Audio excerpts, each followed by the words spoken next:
I've seen some restaurants using coal when they cook. Well, cooking with coal or wood is associated with an increased risk of major eye diseases, according to a new study published by Oxford on the 30th of July. This study involved 500,000 people in China, and this was with Peking University, Beijing. And what they found was long-term use of solid fuels for cooking was associated with 32%, 17% and 35% higher risk of conjunctiva, cataracts and DSCIC, respectively, compared with those who cooked using clean fuels.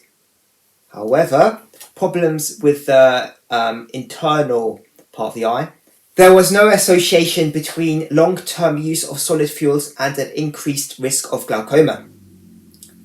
So why did they do this research? Well, if we go towards the end of the article, Professor Liming Li from Peking University said, "Our study adds yet another piece of evidence to support governmental efforts to facilitate fuel transition, and the general public should be informed about the potential risks of eye diseases, some of which are highly disabling, related to solid fuel use."